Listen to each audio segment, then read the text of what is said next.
Hello friends, कैसे हैं आप सब? क्या हाल चाल है जी आप लोगों के? आई होप सो सब बहुत बढ़िया होंगे। आइए जी, तो आज हम एक नया चैप्टर स्टार्ट करने जा रहे हैं, that is consolidation of financial statement, जिसको आप होल्डिंग कंपनी अकाउंट्स भी बोल सकते हो। कंसोलिडेशन का टॉपिक, अब ये जो टॉपिक है, it is very very interesting and very very easy. Student ने अननेसेसरी इस टॉपिक के ऊपर फियर क्रिएट कर रखा है कि ये टॉपिक थोड़ा टफ है या ये टॉपिक दिक्कत आती है स्टूडेंट्स को क्वेश्चन सॉल्व करने में। ऐसा कुछ भी नहीं है। अब आप लेक्चर्स देखने लगोगे तो you will find it very interesting and very easy. थोड़ा बड़ा जरूर है, लेंथी है, टाइम कंज्यूमिंग है, लेकिन है बहुत इंटरेस्टिंग, है बहुत आसान एंड इंपॉर्टेंट भी है। एग्जामिनेशन पॉइंट ऑफ व्यू से भी क्वेश्चन आता ही आता है, प्लस प्रैक्टिकली जब आप काम करोगे तब भी आप लोगों के लिए ये टॉपिक बहुत ज्यादा इंपॉर्टेंट है, क्योंकि आपने कई बार सुना होगा होल्डिंग सब्सिडरी। तो होल्डिंग सब्सिडरी के consolidated accounts, consolidated financial statement किस तरीके से बनाए जाते हैं, कल को आप जब इन्वेस्टिंग करोगे, जब आप कोई बैलेंस शीट स्टडी करोगे, जैसे आप रिलायंस की बैलेंस शीट स्टडी कर रहे हो, रिलायंस के पूरे ग्रुप की बैलेंस शीट स्टडी कर रहे हो, वो एक कंसोलिडेटेड बैलेंस शीट होगी। तो आपको पता होना चाहिए कि सर उसको पढ़ना कैसे है, उसमें टर्म्स जो लिखी है वो किस तरीके से क्या बताती है वो terms. That is very important. ठीक, अब ये जो चैप्टर है इजी तो बहुत है, लेकिन एक छोटी सी चीज क्या है, इस चैप्टर में चलता है लॉजिक। अब बच्चों को टफ पता है क्यों लगता है? इसका कारण भी है, क्योंकि इसमें सर माइंड चलता है, इसमें दिमाग चलता है, इसमें लॉजिक चलता है। इसमें आप कोई भी चीज रट नहीं सकते, किसी भी चीज को, किसी एडजस्टमेंट को याद नहीं कर सकते। You need to think logically, आपको लॉजिकली सोचना पड़ेगा। और जितना लॉजिक आप इस चैप्टर में चला लोगे, उतना आपको ये चैप्टर आसान और इंटरेस्टिंग लगना शुरू हो जाएगा। पहले के टाइम में जब, मतलब हम लोगों ने भी ये चैप्टर पढ़ा हुआ है, हमारे टाइम पे जो चैप्टर होता था that is in CA final, ये फाइनल लेवल पे होता था। लेकिन फाइनल लेवल पे इस चैप्टर में बहुत कुछ होता था, बहुत बड़ा चैप्टर था, लेकिन अब उसको फाइनल से हटाकर उन्होंने इंटरमीडिएट में डाला। लेकिन चैप्टर में चीजें इन्होंने काफी हद तक खत्म ही कर दी हैं। पहले तो हमारे टाइम पे एसोसिएट भी पढ़ाया जाता था, ज्वाइंट वेंचर्स भी पढ़ाया जाता था, लेकिन अब एसोसिएट ज्वाइंट वेंचर तो है ही नहीं, सिर्फ आपको होल्डिंग सब्सिडरी के बारे में पढ़ना है। तो चैप्टर कंपैरेटिवली अब कम हो गया है, लेकिन लॉजिकल तो सर जैसे लॉजिक्स पहले थे वैसे लॉजिक आज भी है। ठीक, तो अब हम स्टार्ट करते हैं कंसोलिडेशन, एक फ्रेश माइंड से। एक माइंड को बिल्कुल ओपन रखना, पूरे चैप्टर में माइंड बिल्कुल ओपन रहेगा। ठीक, लिखो जी, हेडिंग डालो,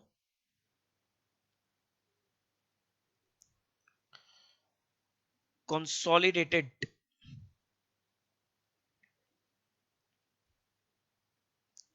फाइनेंशियल स्टेटमेंट्स।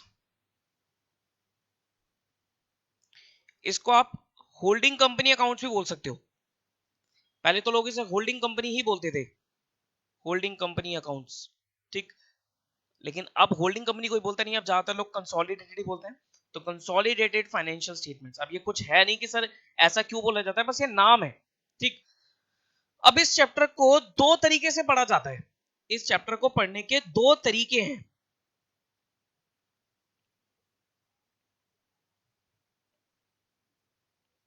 एक तो है sir as per accounting standards, और एक तरीका है एज पर इंड एस। कि ये जो कंसोलिडेशन का टॉपिक है ये दो तरीके से पढ़ा जा सकता है। अकाउंटिंग स्टैंडर्ड से भी पढ़ा जा सकता है, इंड एस से भी पढ़ा जा सकता है। इंटरमीडिएट लेवल पे आपको एएस पढ़ाए जाते हैं तो आपको एएस के पॉइंट ऑफ व्यू से सोचना है, लेकिन जब आप इंडेस पढ़ने लग जाओगे तो आपको ये सीए फाइनल लेवल पे टॉपिक दोबारा पढ़ना है। तो मैं इंटरमीडिएट लेवल पे बोल ही नहीं सकता कि इस टॉपिक को छोड़ दो। बहुत से बच्चे इसे छोड़ ही जाते हैं, और छोड़ने के बाद वो एग्जाम पास कर लेते हैं, क्योंकि सर चॉइस में ये वाला क्वेश्चन वो छोड़ जाते हैं। लेकिन छोड़ना ठीक नहीं है, क्योंकि अभी छोड़ दोगे तो फाइनल में जाके दिक्कत आएगी। फाइनल में जब आप इंडेस पढ़ने लगोगे तो वहां पर सर इंटरमीडिएट मतलब एएस वाली बात है, क्योंकि इंडेस क्या है सर, एएस का कन्वर्ज वर्जन ही तो इंडेस है। अगर आपको किसी चीज का एएस ही नहीं पता, how will you be able to understand the indices? Indices समझना मुश्किल हो जाएगा आपके लिए। ठीक, तो ये चैप्टर आपको बिल्कुल नहीं छोड़ना चाहिए। ठीक है सर, मैं ये कह सकता हूं कि अगर आपको चॉइस में छोड़ना पड़े तो क्वेश्चन छोड़ देना, लेकिन मैं ये रिकमेंड मत नहीं करूंगा आपको कि एक चैप्टर ही छोड़ जाओ, पढ़ो ही मत, ऐसा मत करना। पढ़ के जरूर जाना अपनी तरफ से। अब वो एग्जाम की क्या सिचुएशन है, that depends on exam only. ठीक, तो अगर बात करें एएस की, तो ये आप इंटरमीडिएट लेवल पे पढ़ोगे, और अगर इंडेस की बात करें तो ये आप लोग फाइनल लेवल पे पढ़ोगे। ठीक, तो ये टॉपिक को आप दो तरीके से पढ़ोगे, अभी इंटर में भी पढ़ोगे, फाइनल में भी पढ़ोगे। अब इस टॉपिक पे लगने वाले तीन अकाउंटिंग स्टैंडर्ड्स हैं। कंसोलिडेशन पे, पूरे कंसोलिडेशन की अगर मैं बात करूं तो कंसोलिडेशन पे लगने वाले 3 अकाउंटिंग स्टैंडर्ड बनते हैं, एएस 21, एएस 23 और एएस 27। आप लोगों के लिए 23 और 27 रेलेवेंट रहेंगे, वो आपके कोर्स में नहीं है, एएस 21 ही आपको पढ़ना है। लिखवाता हूं क्या, लिखो। 3 टॉपिक्स में डिवाइडेड है ये चैप्टर, दैट इज कंसोलिडेशन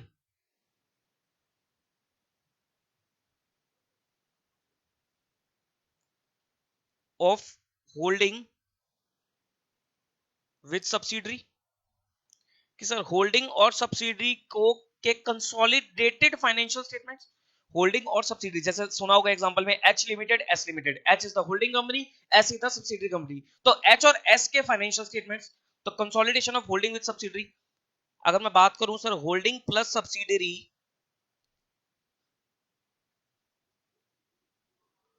तो इसके लिए जो एएस है that is AS 21, AS 21 accounting standard 21। B consolidation of investor with associate, consolidation of investor with associate, कि भाई मान लो मैं एक कंपनी हूं और मेरी एक एसोसिएट कंपनी है। एसोसिएट कंपनी बता देता हूं मैं, बेसिकली क्या होता है, एसोसिएट कंपनी वो कंपनी होती है जिसमें आप 30% या उससे ज्यादा स्टेक होल्ड करते हो, that is known as associate company. तो उसके साथ भी कंसोलिडेशन होता है अकाउंट्स का, ठीक। उसके लिए आपका क्या बनेगा, अगर मैं बात करूं इन्वेस्टर प्लस एसोसिएट, कि अगर आपने किसी कंपनी में 30% से ज्यादा की इन्वेस्टमेंट होल्ड कर रखी है तो वो कंपनी आपकी एसोसिएट कंपनी बन जाएगी। तो investor plus associate as per AS 23, ठीक। और एक आपने टर्म सुनी होगी ज्वाइंट वेंचर, कि सर ज्वाइंट वेंचर एंटिटी है। ज्वाइंट वेंचर मतलब दो कंपनीज मिल गई, उन्होंने एक टेम्परेरी बिजनेस स्टार्ट किया in a form of temporary entity, that is known as joint venture entity. मान लो एक कंपनी है मेरी, मैं हूं वरुण और मेरा एक फ्रेंड है लेटर से पुनीत, तो वरुण और पुनीत इन ये दोनों एक सेपरेट कंपनी ओन करते हैं। इन दोनों ने मिलकर क्या करा, एक टेम्परेरी बिजनेस स्टार्ट किया जो सर 2-3 साल चलेगा, उसके बाद वो बिजनेस खत्म हो जाएगा। तो उन्होंने क्या करा, एक नई एंटिटी बना ली, temporary entity, that is known as joint venture entity. तो वो जो ज्वाइंट वेंचर एंटिटी है उसका कंसोलिडेशन होगा वरुण के साथ सेपरेट, और उसका कंसोलिडेशन होगा पुनीत के साथ सेपरेट, तो वो भी एक कंसोलिडेशन माना जाता है। मतलब जेवी एंटिटी विद जो अलग अलग बंदे, अलग अलग बंदों को बोला जाता है को-वेंचरर्स। तो जेवी विद को-वेंचर 1, जेवी विद को-वेंचर 2, उसके लिए सर अलग कंसोलिडेशन है, स्टैंडर्ड उसका अलग है, ठीक। तो लिखो consolidation of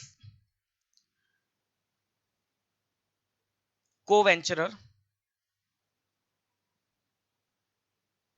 with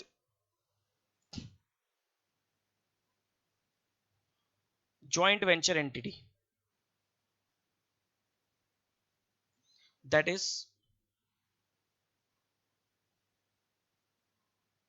co-venturer plus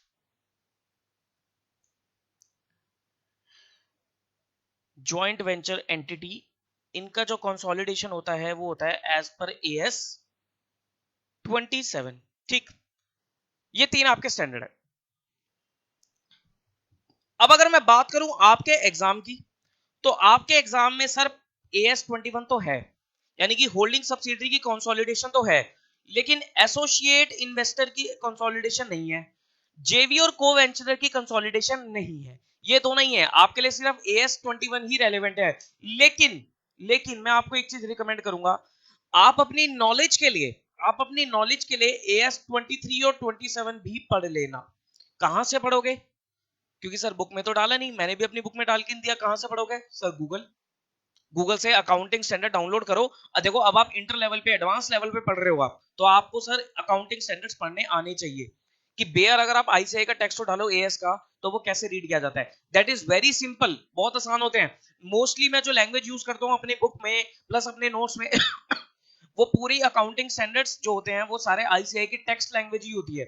उसको बस थोड़ा थोड़ा मैं अपने लैंग्वेज में मॉडिफाई कर लेता हूँ, लेकिन मोर और लेस वो वहीं से ही आपको मिलेगी। अभी मैं लिखाऊंगा सारी चीजें, वो सब आईसीआई की टेक्स्ट लैंग्वेज ही है सर।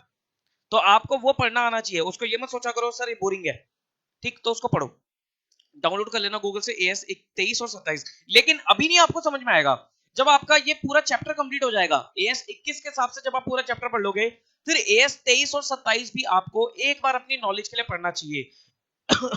बेनिफिट क्या होगा? बेनिफिट ये होगा, कल को आप आर्टिकलशिप के इंटरव्यू पे जाओगे, वहां आपसे पूछा जा सकता है 23 और 27 क्या है। प्लस जब आप प्रैक्टिकली काम करोगे, अब मान लो आप किसी कंपनी का ऑडिट करने जा रहे हो, ठीक, होल्डिंग सब्सिडरी तो ठीक है, वो तो कर लोगे क्योंकि आप पढ़ भी लोगे वो।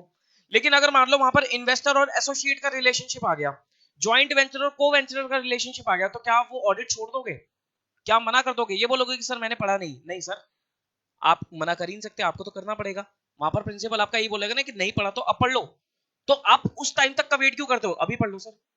लेकिन अभी मैं आपको एग्जाम, पहले तो पूरा एग्जामिनेशन पॉइंट ऑफ व्यू से पढ़ो, एएस 21 अच्छे से पढ़ लो, समझ लो, उसके बाद जब आपका टाइम मिले तो 23 और 27 भी पढ़ लेना। नहीं तो एग्जाम्स के बाद पढ़ लेना, लेकिन पढ़ना जरूर। और ये मैं आपको गारंटी देता हूं, पढ़ने के बाद वो आपको बिल्कुल समझ में आ जाएगा। बहुत छोटे छोटे स्टैंडर्ड है 23-27, सारा जो माल मसाला है वो एएस 21 में ही है, 23-27 में कुछ भी नहीं है। एक एक दो पेज के स्टैंडर्ड है, वो बड़ी आराम से समझ में आ जाएगा आपको, ठीक। तो आपके एग्जाम के लिए एएस 21 इज रेलेवेंट, 23 और 27 आपके एग्जाम में नहीं है, ठीक। अब लिखना शुरू करो, लिखो जी, पहला पॉइंट। अब हमें जो पॉइंट दिमाग में रखना है, किस पॉइंट ऑफ व्यू से सोचना है? हमें सोचना है सर किसके पॉइंट ऑफ व्यू से? Holding and subsidiary. कई बार आपने सुना होगा सर एक होल्डिंग कंपनी है, एक सब्सिडरी कंपनी है। होल्डिंग कंपनी अपनी अलग अकाउंट्स बना रही है, देखो दोनों दोनों क्या है, दोनों सेपरेट लीगल एंटिटी है, क्योंकि दोनों कंपनीज है, तो दोनों सेपरेट लीगल एंटिटी है। सब्सिडरी का होल्डिंग से कोई मतलब नहीं, होल्डिंग का सब्सिडरी से कोई मतलब नहीं। होल्डिंग कंपनी अपने अलग अकाउंट्स बनाती है, अलग प्रॉफिट निकालती है, सब्सिडरी अपने अलग अकाउंट्स बनाती है, अलग प्रॉफिट निकालती है।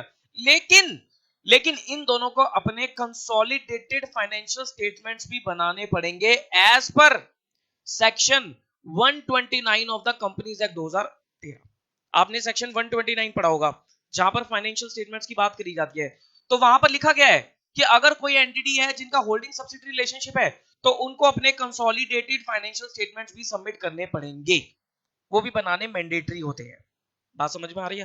देखो फाइनेंशियल स्टेटमेंट शेड्यूल 3 के हिसाब से बनाने हैं, लेकिन साथ में अगर होल्डिंग सब्सिडरी है तो कंसोलिडेटेड फाइनेंशियल स्टेटमेंट्स भी बनाने मैंडेटरी होते हैं, ठीक।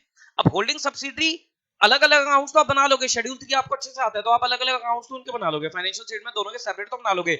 लेकिन how to mix, how to consolidate? Sir simple है ना, अगर होल्डिंग के अकाउंट्स है हमारे पास, होल्डिंग की बैलेंस शीट है, सब्सिडरी की बैलेंस शीट है, उनकी चीजों को ऐड कर दो, बन गए कंसोलिडेटेड। क्या ऐसा होगा? क्या ऐसा होगा? सोचो, क्या कह रहा हूं मैं? मैंने बोला होल्डिंग के बैलेंस शीट मेरे पास है, होल्डिंग की लायबिलिटी एसेट्स मेरे पास है, सब्सिडरी की लायबिलिटी एसेट्स मेरे पास है, दोनों को जोड़ दो, बन गई दोनों की कंबाइन। क्या ऐसा होगा?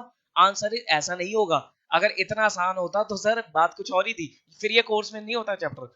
ऐसा नहीं होता, कुछ चीजें हैं, कुछ आपको एडजस्टमेंट्स करनी पड़ेगी, कुछ नई नई आपको टर्म सीखनी पड़ेगी, तब आपका कंसोलिडेशन होगा। हाँ, दोनों को क्लब भी किया जाएगा, लेकिन कुछ चीजें मतलब समझ लो कि 50% तो वही है कि सर ऐड ऐड करके लिख दो, लेकिन 50% जो काम है वो आपका लॉजिक चलेगा, होगा वही सर प्लस माइनस करके, लेकिन वो लॉजिक होगा। कई बार आपको कॉन्ट्रा एंट्रीज हटानी पड़ेगी, कई बार आपको सर कुछ चीजें नई एडिशनल चीजें निकालनी पड़ेगी, वो देखेंगे सर धीरे धीरे, ठीक। देखो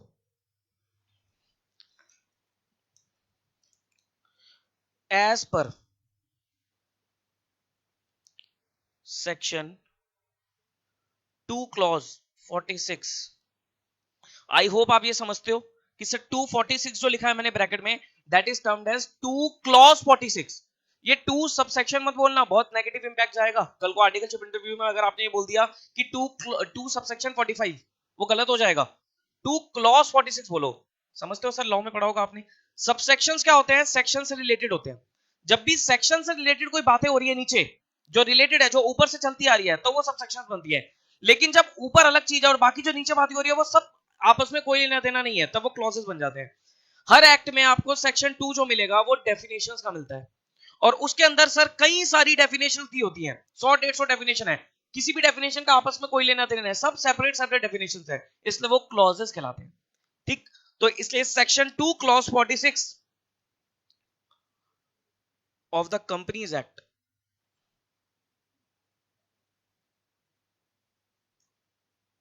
2013 defines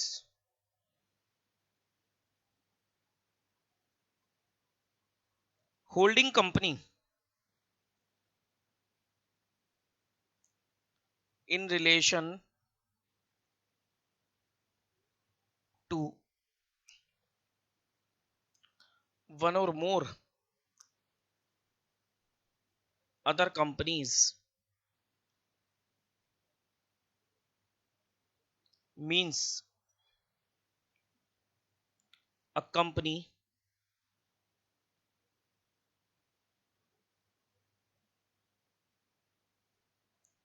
of which such companies are subsidiary। क्या कहता है सर? वो कहता है होल्डिंग कंपनी, भाई किसी भी कंपनी के पॉइंट ऑफ व्यू से अगर आपको होल्डिंग कंपनी समझनी है तो वो होल्डिंग कंपनी क्या है? वो होल्डिंग कंपनी है कि अगर वो कंपनी जिसके पॉइंट ऑफ व्यू से आप समझ रहे हो वो कंपनी उसकी सब्सिडरी है तो। अब सर इससे तो मतलब क्लियर होता नहीं है। मान लो मैं बोल रहा हूं सर होल्डिंग कंपनी क्या है, आप एच और एस है, दो कंपनी एच और एस है, मैंने बोला कि अगर एस लिमिटेड एच लिमिटेड की सब्सिडरी है तो एच लिमिटेड होल्डिंग है। ये डेफिनेशन ये कहती है कि सर अगर मान लो एस लिमिटेड एच की सब्सिडरी है, एस लिमिटेड एच की सब्सिडरी है तो एच इज होल्डिंग। ये तो सर कोई भी बता देगा, लेकिन इससे मतलब क्लियर नहीं होता ना कि सर सब्सिडरी क्या है होल्डिंग क्या है। तो कंपनीज एक्ट में डेफिनेशन क्लियर नहीं कहती, वो तो सिंपल बोल रही है कि भाई होल्डिंग कंपनी कौन है, जिसकी सब्सिडीज है सब्सिडरी कंपनी। ठीक, तो वहां से क्लियर नहीं होता, एएस से क्लियर होता है। पहले कंपनीज एक्ट और एएस दोनों लिखेंगे, फिर उसके बाद उन्होंने डिफाइन किया 2 क्लॉज 87 में सब्सिडरी कंपनी को, वहां से क्लियर होगा। As per 2 clause 87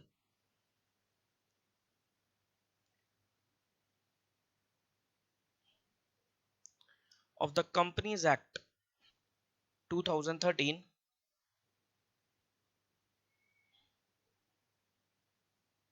subsidiary company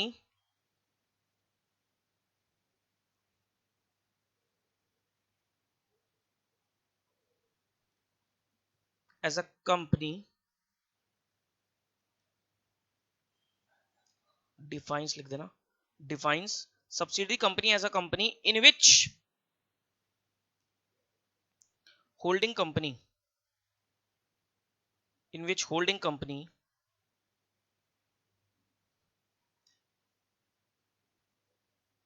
controls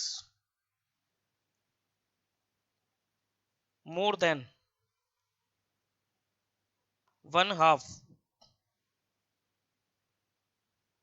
of its total share capital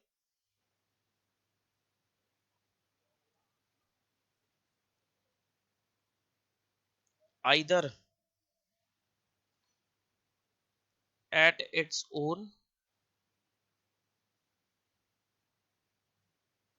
or together with one or more subsidiary company।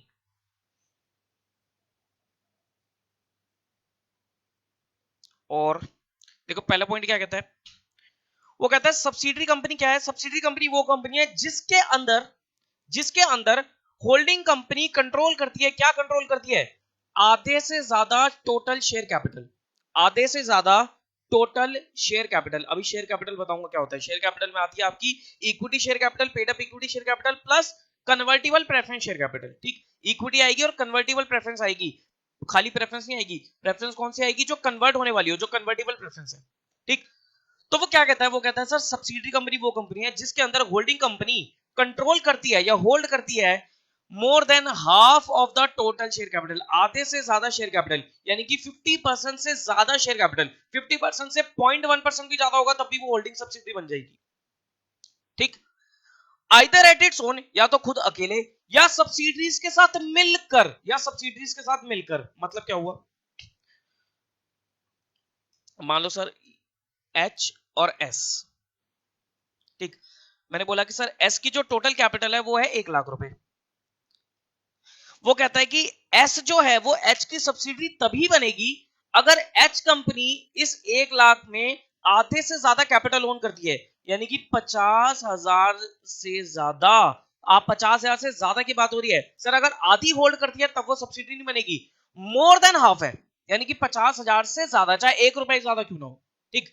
Either at its own, या तो खुद या वो अलग अलग सब्सिडीज को मिलाकर, मान लो जो एच है इसकी 3 सब्सिडी और है ए बी सी, तो वो कह रहा है तीनों को मिलाकर अगर मतलब ये सारे मिलकर भी एस की 50,000 से ज्यादा कैपिटल को होल्ड करते हैं, तब भी एच जो है वो एस की होल्डिंग कंपनी बन जाएगी, या एस जो है वो एच की सब्सिडरी कंपनी कहलाएगी। बात समझ में आई है? बात समझ में आती है? क्या कह रहा है वो, दोबारा सुनो। दो कंपनीज है सर, एच और एस, ठीक है। एस की टोटल कैपिटल है वो है 1 लाख रुपए की, ठीक, टोटल शेयर कैपिटल। अब अगर मान लो सर एच कंपनी जो है, एच कंपनी जो है वो एस की टोटल शेयर कैपिटल का 50% से ज्यादा होल्ड कर दिया, मतलब आधे से ज्यादा, मान लो सर 50,000 या उससे ज्यादा, 50,000 से ज्यादा, मान लो 51,000 होल्ड करती है, तो H company will called holding company of S and S will be called subsidiary company of H. बात समझ में आती है? ये तो होगी सर खुद अकेले। नहीं तो सर मान लो सर एक कंपनी है एच, ठीक है, एच की ना 3 सब्सिडरी है एबीसी, तो वो कह रहा है कि वो सब्सिडरीज के साथ मिलकर, सब्सिडरीज के साथ मिलकर एस की 50,000 से ज्यादा कैपिटल लोन करी है, तब भी एच जो है, तब भी एच, ध्यान रखना, तब भी एच जो है वो एस की क्या बन जाएगी, होल्डिंग, और S will be called as subsidiary of H. Sir मिला के मतलब मान लो 10,000 ए ओन करता है, 10,000 बी ओन करता है, 10,000 सी ओन करता है, और 30,000 और या अपना 25,000 30,000 एच ओन करता है, तो मिलाकर 50,000 से ऊपर होगी ना, तब भी एच और एस क्या बन जाएंगे, होल्डिंग सब्सिडरी कंपनीज कहलाएंगी। ऐसा कौन कहता है? ऐसा कहता है 2 clause 87 of the companies act 2013, वो सब्सिडरी कंपनी की डेफिनेशन में कहता है, ठीक। ये तो है पहली कंडीशन, ठीक। या तो ऐसा काम हो, और दूसरा सेकंड क्राइटेरिया क्या है, controls composition of board of directors, controls composition of board of directors, ठीक। सर इसका मतलब क्या हुआ, controls composition of board of directors, मतलब सर अगर मान लो एस कंपनी में, अगर मान लो एस कंपनी में,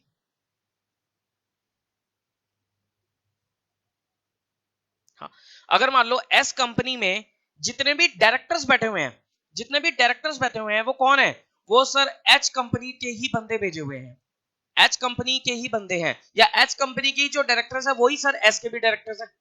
ऐसा हो सकता है, बिल्कुल हो सकता है, एक बंदा की मल्टीपल कंपनीज का डायरेक्टर बन सकता है, कोई मना ही नहीं है। तो सर एस कंपनी में जो डायरेक्टर्स हैं वो एच कंपनी के ही डायरेक्टर्स हैं, या एस कंपनी में जो डायरेक्टर्स हैं वो एच के भेजे हुए हैं, मतलब एच के पास पूरी पावर है कि वो एस कंपनी के डायरेक्टर्स को अपॉइंट कर सकती है, डायरेक्टर्स को हटा सकती है। इसको बोला जाता है controls the composition of board of directors, मतलब अगर एच कंपनी के और एस कंपनी के डायरेक्टर सेम है, या एच कंपनी के पास पावर है to control the composition of board of directors of S, तब भी वो होल्डिंग सब्सिडरी कहलाएगी। बात समझ में आती है? तो दो कंडीशन है, या तो वोटिंग पावर से देख लो या फिर composition of board of director से देख लो। आपके लिए क्या रेलेवेंट है? ऑब्वियसली सर आपके लिए वोटिंग पावर रेलेवेंट होगा, क्वेश्चंस करोगे तो वोटिंग पावर ही पता लगेगा, कॉम्पोजिशन ऑफ बीओडी वो आप बता नहीं सकते, वो क्वेश्चन अगर स्पेसिफिकली मेंशन करता है तभी आप उसको लोगे, ठीक।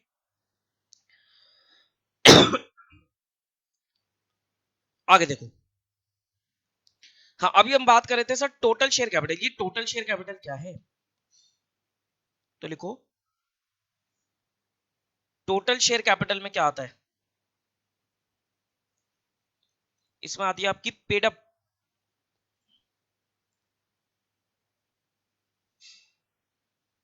Equity share capital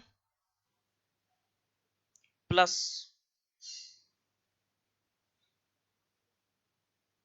convertible preference share capital, ठीक है जी। Paid up equity share capital plus convertible preference share capital, that is known as total share capital. तो टोटल शेयर कैपिटल की जब भी बात होगी है तो आप क्या चेक करोगे, आप इक्विटी देखोगे और कन्वर्टिबल प्रेफरेंस देखोगे, खाली प्रेफरेंस नहीं देखनी आपको, कन्वर्टिबल प्रेफरेंस होनी जरूरी है, मतलब वो प्रेफरेंस जो इक्विटी में कन्वर्ट हो सकती है उसको भी हम टोटल शेयर कैपिटल का ही पार्ट मान लेते हैं। बात समझ आती है? क्योंकि सर वोट ऐसा क्यों बोला गया, क्योंकि सर जो वोटिंग राइट्स है वो इक्विटीज के पास ही होती है, तो वहीं से होल्डिंग सब्सिडी रिलेशनशिप का पता लगेगा। ठीक है, ये तो थी कंपनीज एक्ट की बात। अब बात ये आती है सर एएस क्या कहता है। एएस क्या कहता है भाई, आप तो एएस के पॉइंट ऑफ व्यू से पढ़ रहे हो तो आपको तो एएस देखना है। ठीक, क्या हमें कंपनीज एक्ट नहीं देखना? कंपनीज एक्ट कंपनी लॉ के पॉइंट ऑफ व्यू से देखोगे आप। अगर आप कंपनी लॉ के प्रोविजन चेक करो तो कंपनीज एक्ट देखोगे, अगर आप अकाउंटिंग कर रहे हो तो एएस देखोगे। लेकिन सर दोनों में कॉन्ट्रडिक्शन कभी नहीं होता, सेम ही होती है वो चीजें, क्योंकि अगर ऐसा कॉन्ट्रडिक्शन होगा तो एमसीए कभी भी उस स्टैंडर्ड को नोटिफाई करेगा ही नहीं, एमसीए मना कर देगा ये स्टैंडर्ड एप्लीकेबल नहीं है। ठीक, तो वो सेम ही अभी लिखवा रहा हूं मैं आपको, लिखो as per as 21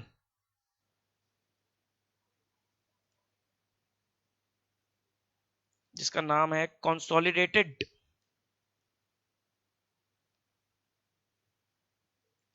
financial statements,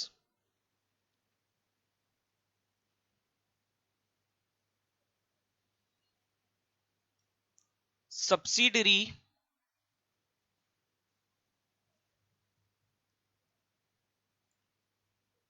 is an enterprise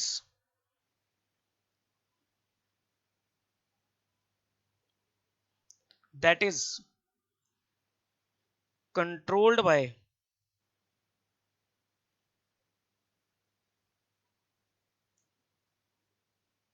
another enterprise, that is controlled by another enterprise।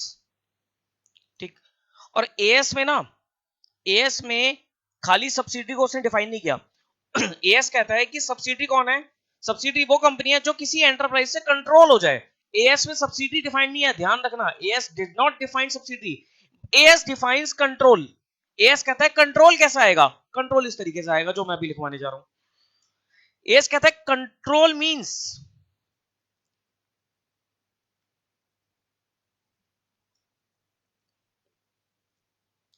Ownership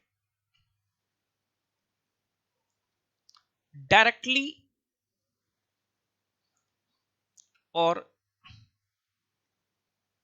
indirectly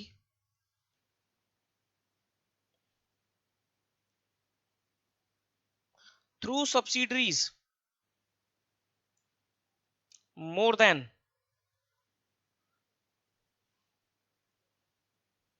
one half of the voting power of the enterprise।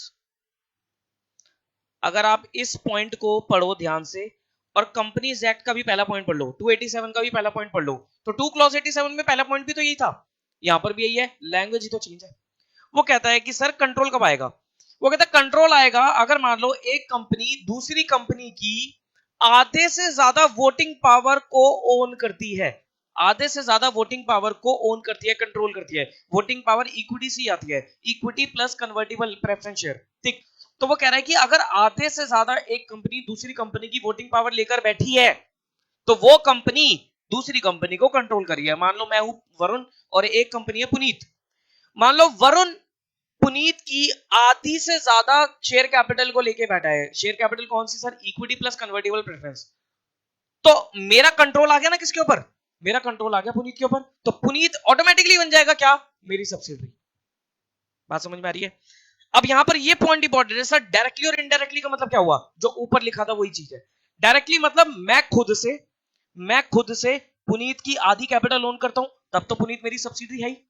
लेकिन अगर मान लो कि सर मैं खुद आधी नहीं ओन कर रहा, लेकिन मेरी 3 सब्सिडरीज और हैं, मेरी 3 सब्सिडरी हैं, हम सब मिलाकर पुनीत की आधी कैपिटल लेकर बैठे हैं, आधी से ज्यादा कैपिटल लेकर बैठे हैं, तब भी पुनीत क्या बन जाएगा, मेरी सब्सिडरी कहलाएगा।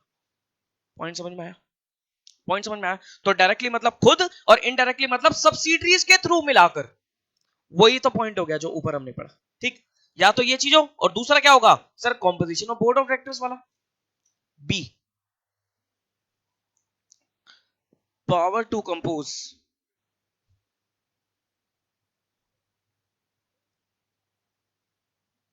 board of directors or governing body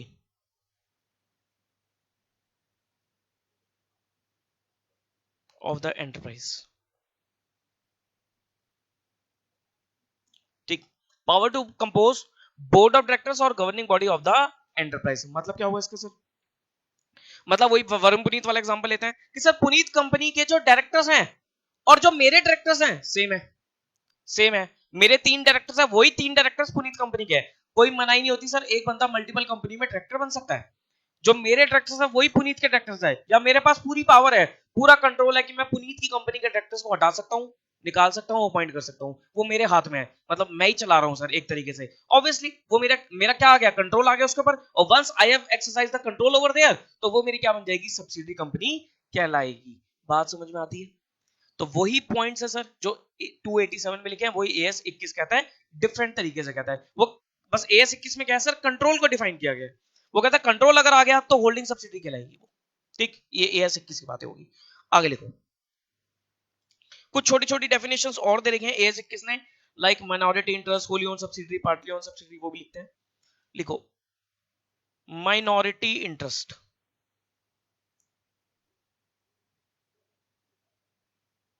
minority interest is that part of net results of operations and net assets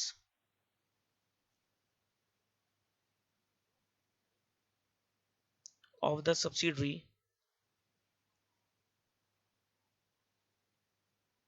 which are not directly or indirectly controlled by the parent।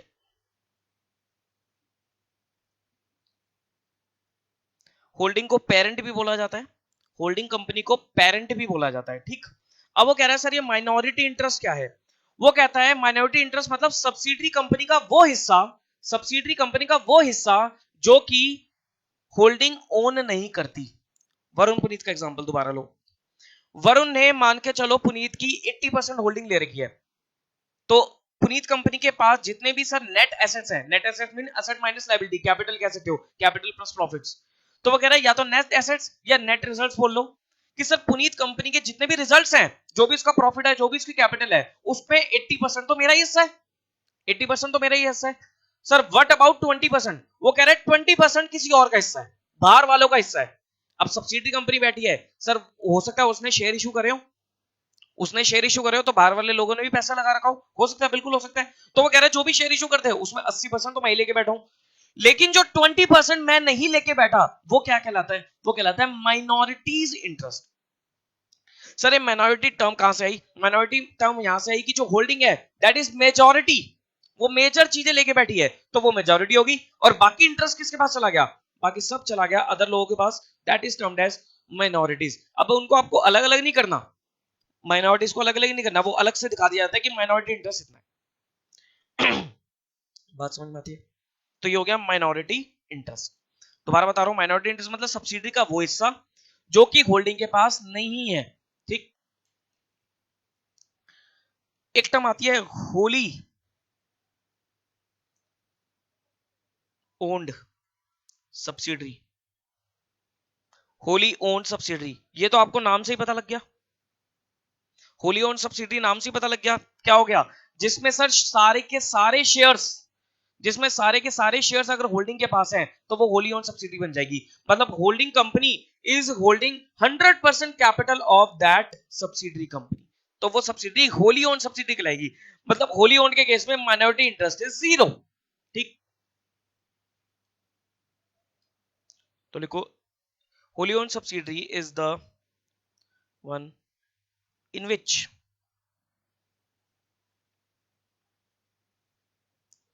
all the shares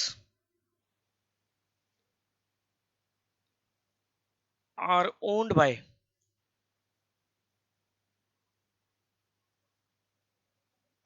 by holding company।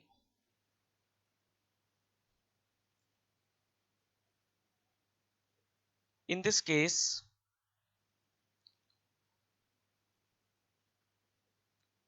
minority interest is zero।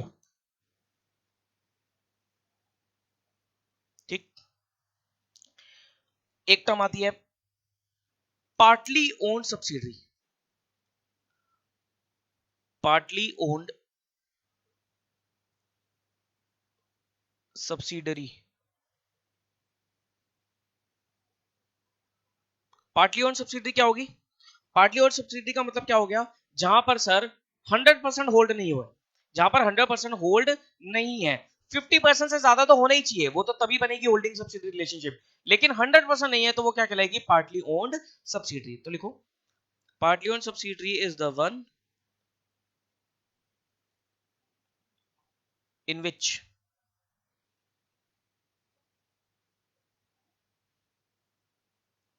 all the shares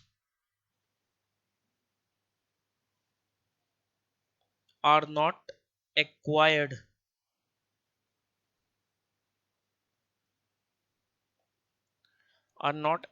by a holding company,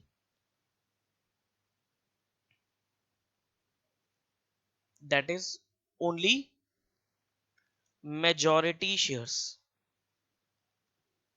सिर्फ क्या है? Majority shares हैं। और अगर मैं majority shares की बात करूं तो मेजॉरिटी शेयर्स क्या होगा? मोर देन 50%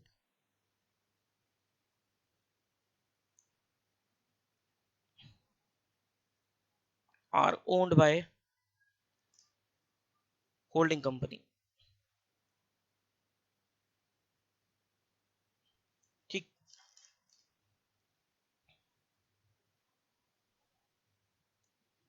लिखो एक बार इसे नोट डाउन कर लो।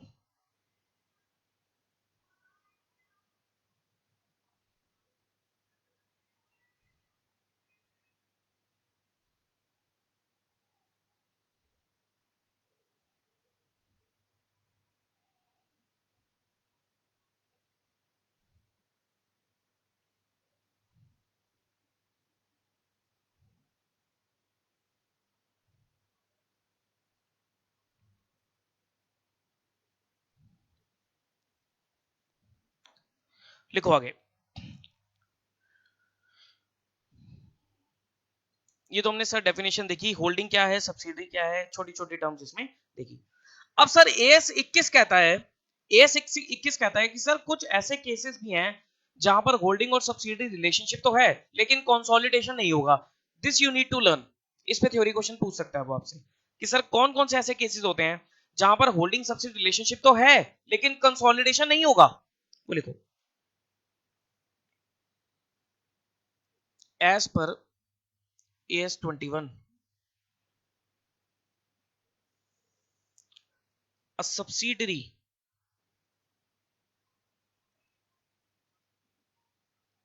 should be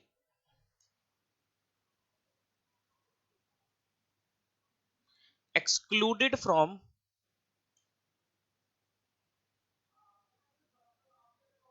consolidation when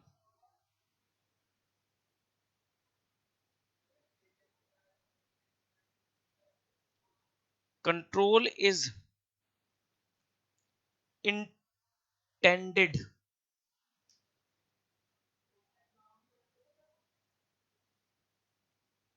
to be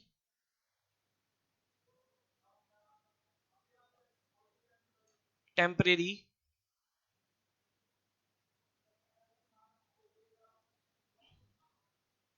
because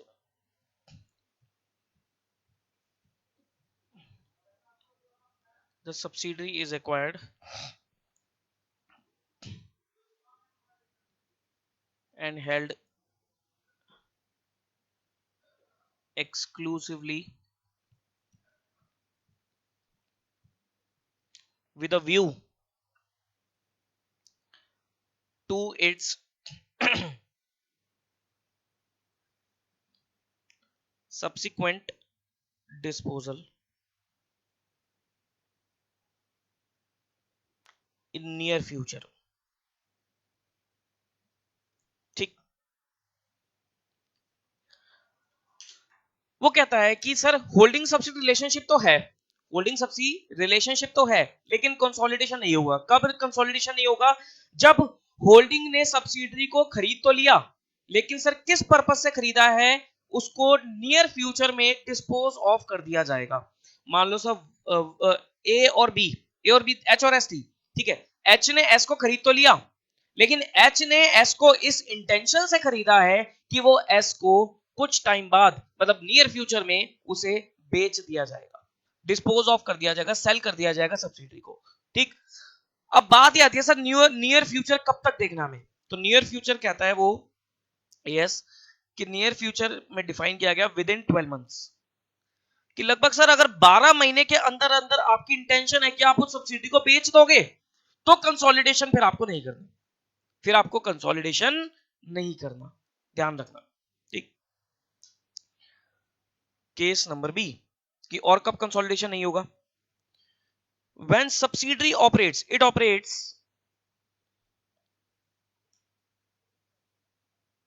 under several long term restrictions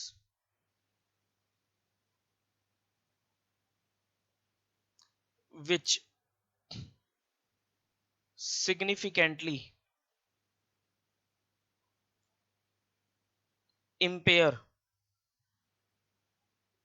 its ability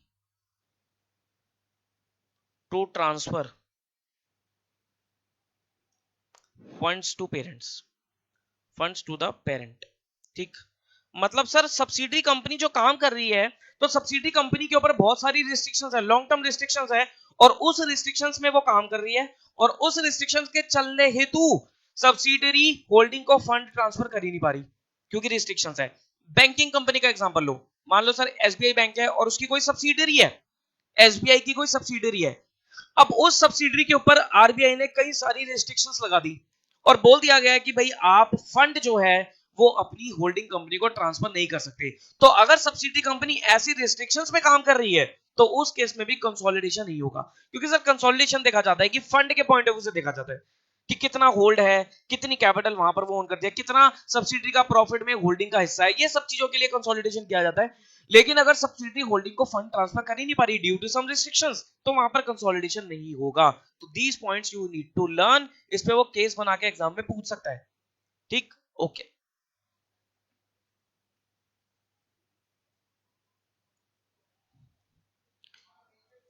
point number 5,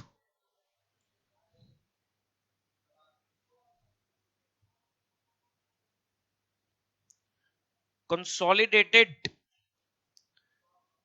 financial statements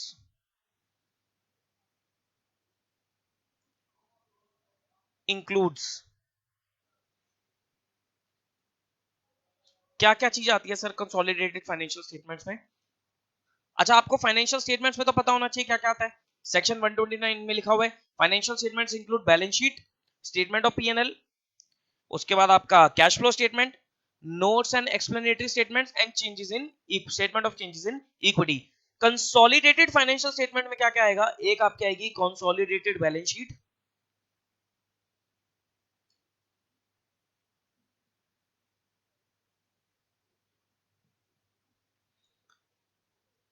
consolidated profit and loss account, consolidated cash flow statement,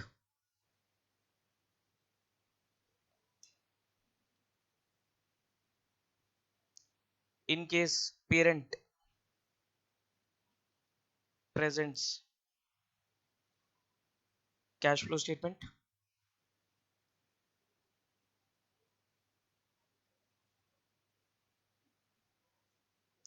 notes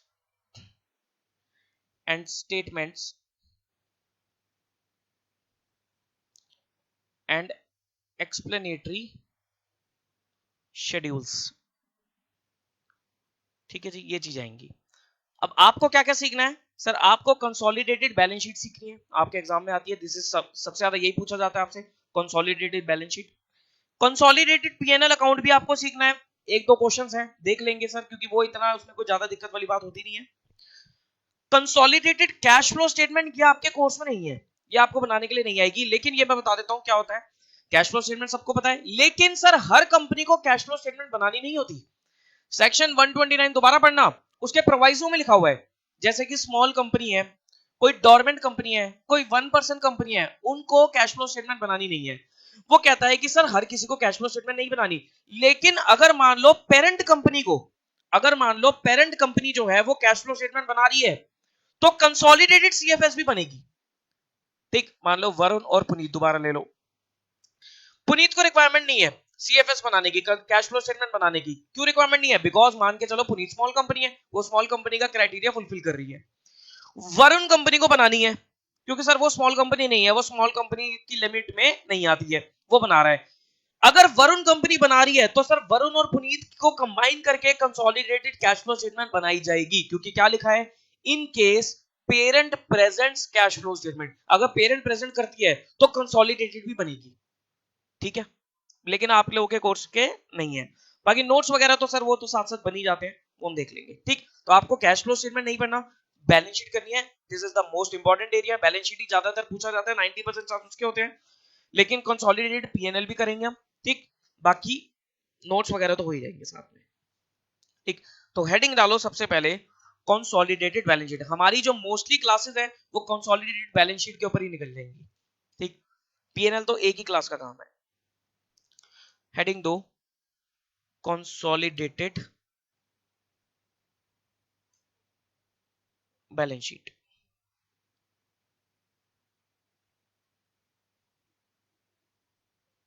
ठीक, तो ये आपका पहला area हो गया। लिखो, सबसे पहले आपको क्या सीखना है इसमें, इसमें आपको सीखना है सर परसेंटेज होल्डिंग कैसे निकाली जाए। परसेंटेज होल्डिंग बोल लो या ओनरशिप बोल लो, ये कैसे निकाली जाए। ये निकाली जाएगी, इसका एक छोटा सा फॉर्मूला है, that is number of shares purchased bye H company. अब देखो मैं जहां जहां भी एच बोलूंगा दैट इज होल्डिंग, अब बार बार मैं होल्डिंग सब्सिडी नहीं लिख पाऊंगा, एच और एस ही यूज करूंगा, एच कंपनी और एस कंपनी। ठीक, हाँ अगर क्वेश्चन में स्पेसिफिकली कोई नाम दे रखा हो तो हम नाम यूज करेंगे, लेकिन क्वेश्चन में भी वो ज्यादातर आपको एच और एस ही बोलता है। ठीक, तो एच कंपनी इज होल्डिंग और एस इज सब्सिडरी। ठीक, तो number of shares purchase by H company और total number of shares of S company, ठीक, इनटू 100। ठीक, अब ध्यान रखना टोटल नंबर ऑफ शेयर्स में क्या आएगा, ऊपर शेयर कैपिटल याद रखो, टोटल नंबर ऑफ शेयर्स में क्या आएगा sir, equity share plus convertible preference shares. ठीक, तो total number of shares subsidy के टोटल नंबर ऑफ शेयर्स में होल्डिंग कंपनी ने कितने खरीद रखे हैं, वही आपकी क्या कहलाएगी, परसेंटेज होल्डिंग।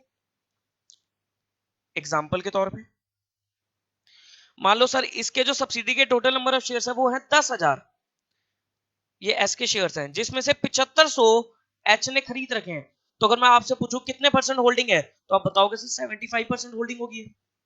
ठीक, मान लो टोटल शेयर्स हैं 4,000 एस के और होल्डिंग ने ले रखे हैं 2500 शेयर्स इंटू 100। तो अगर मैं आपसे पूछूं तो कंट्रोल कितना बनता है, होल्डिंग कितनी बनती है, आप बताओगे 62.50%।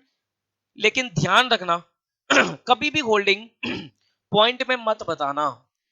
सर क्यों, कोई मतलब गलत हो जाती है, चीज गलत नहीं है, कैलकुलेशन में दिक्कत आएगी आपको कैलकुलेशन करने में टफ आएगा।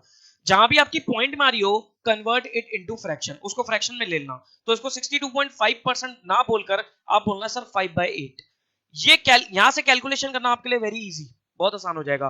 पॉइंट में करने में it will take lot of time. ठीक, तो उसको छोड़ देना, एग्जैक्ट आ रही हो तब तो कोई दिक्कत नहीं है। ठीक, तो ये क्या है आपकी परसेंटेज होल्डिंग निकालने का तरीका, कि सर मान लो एच कंपनी के पास एस कंपनी के 7500 शेयर्स हैं और एस कंपनी के टोटल शेयर्स 10,000 है, तो वो 75% होल्डिंग रखती है।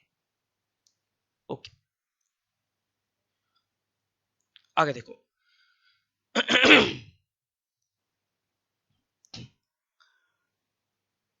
How to prepare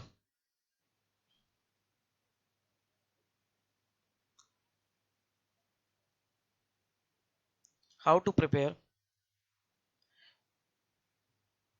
consolidated balance sheet, कि सर ये कंसोलिडेटेड बैलेंस शीट किस तरीके से बनाई जाएगी। देखो जी, how to prepare consolidated balance sheet. इसको बनाने के लिए आपको दो सिचुएशंस चाहिए। पहले आपको दो सिचुएशन समझनी पड़ेंगी।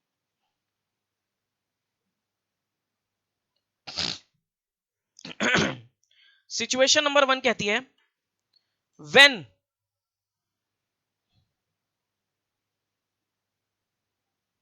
Holding company acquires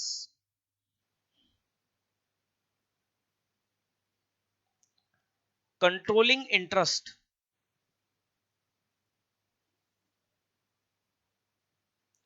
in the subsidiary company at the date of balance sheet।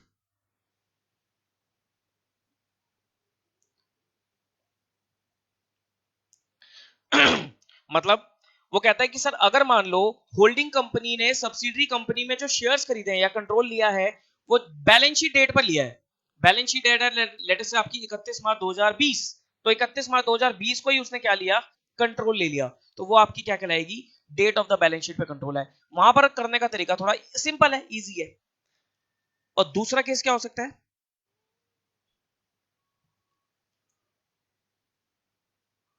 When holding company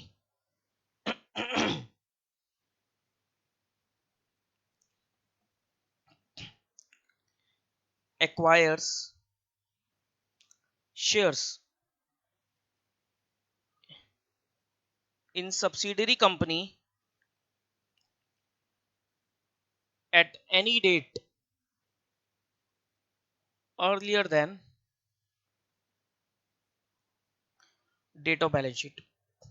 कि सर जरूरी थोड़ी ना बैलेंस शीट डेट पे हो, साल के बीच में कभी भी हो सकता है, बैलेंस शीट डेट से पहले कभी भी हो सकता है, कभी भी शेयर खरीद लो, तब क्या होगा, तब करने का थोड़ा तरीका थोड़ा डिफरेंट है, कैलकुलेशन बढ़ जाएंगी। ठीक, अगर मैं एग्जांपल बताऊं दोनों केस के, तो डेट ऑफ बैलेंस शीट का मतलब क्या हुआ, एग्जांपल के तौर पे मान लो हमारी जो बैलेंस शीट डेट है वो है 31 मार्च 2021।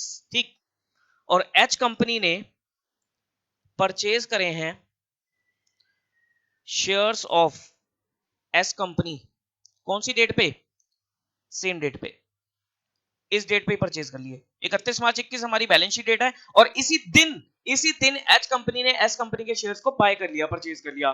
तो वहां पर तो बहुत सिंपल हो जाएगा। और यहां पर क्या हुआ कि हमारी बैलेंस शीट डेट है 31/3/21 और एच कंपनी ने परचेज करा है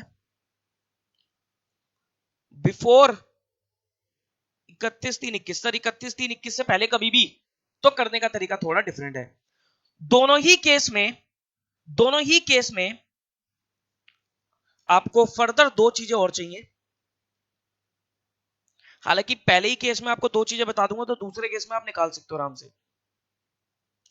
दोनों ही केस में आपको दो चीजें चाहिए। इसमें पहला आता है when H company acquires all shares of S company. कि सर मान लो होल्डिंग कंपनी ने सब्सिडी के सारे ही शेयर्स खरीद लिए। सारे का मतलब क्या हुआ, परसेंटेज होल्डिंग क्या हो गई आपकी, 100%। या आप ये भी कह सकते हो कि sir S is Holi own subsidiary of H. और सेकंड क्या आएगा, when H company acquires more than 50% but less than, sir 50% ज्यादा तो होनी चाहिए, but less than 100% shares of S company. इस केस में क्या होगा, इस केस में जो आपकी परसेंटेज होल्डिंग है दैट इज लेस देन 100%। जो आपकी परसेंटेज होल्डिंग है वो क्या है सर, 100% से कम है। ठीक, बात क्लियर होती है।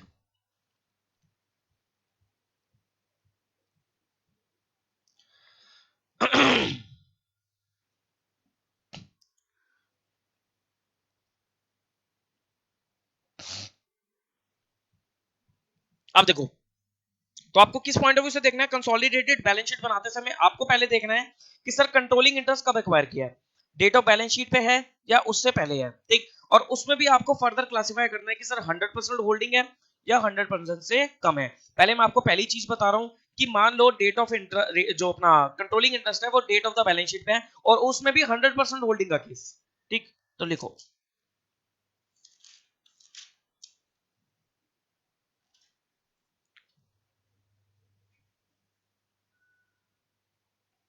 तो इसमें लिखो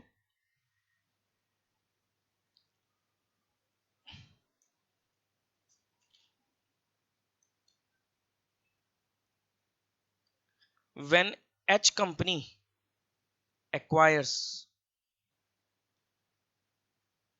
controlling interest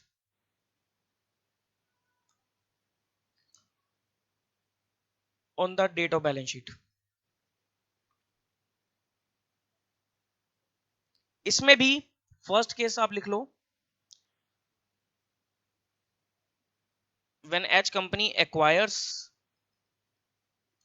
100% shares of S company, when H company acquires 100% shares of S company, ठीक। लिखो, एग्जांपल से समझो, पहले एग्जांपल एक नोट डाउन करो, नोट करो, from the following extracts of H Limited and its subsidiary S Limited as on 31st March 21 prepare consolidated balance sheet, ठीक। तो हम कौन सा केस कर रहे हैं? हम केस कर रहे हैं कि सर बैलेंस शीट डेट पर ही शेयर्स को एक्वायर किया गया और 100% एक्वायर कर लिया, तब कंसोलिडेटेड बैलेंस शीट कैसे बननी है, वो टोटली कॉन्सेप्ट बनाओ। देखो, वैसे तो कंपनीज का केस है तो शेड्यूल 3 की आपको बैलेंस शीट बनानी है, लेकिन मैं अभी समझाने के लिए आपको टी शेप की बैलेंस शीट से समझा रहा हूँ कि शेड्यूल 3 में थोड़ा टाइम लगता है, मैं समझाने के लिए आपको टी शेप से सिखा रहा हूँ, लेकिन एग्जाम में आपके लिए टी शेप रेलिवेंट नहीं है, टी शेप मत बनाना, वो गलत हो जाएगा। आपको कंपनी का केस है, शेड्यूल 3 ही बनाना पड़ेगा।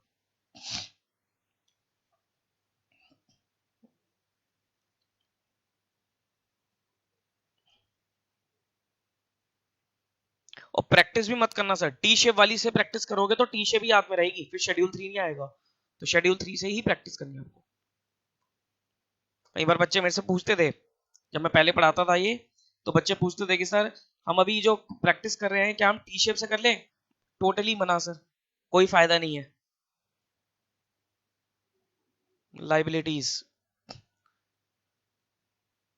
H limited S limited, assets H limited S limited,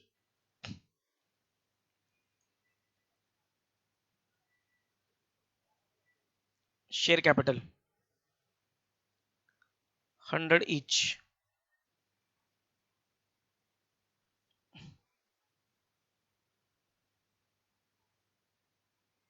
5 lakh, creditors 2 lakh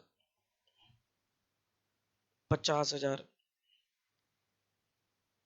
reserves 20,000, PNL account 1,50,000,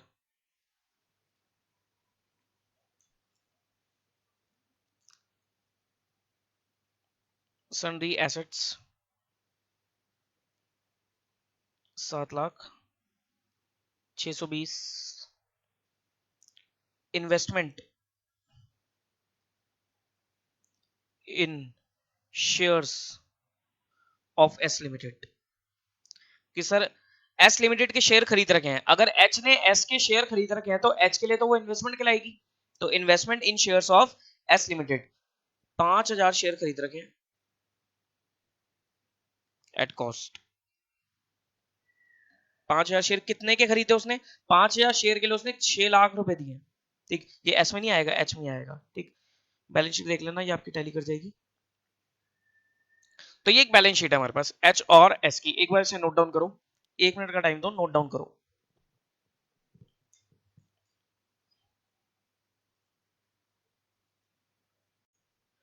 हाँ जी, एक लाइन और लिख लो इसमें नीचे,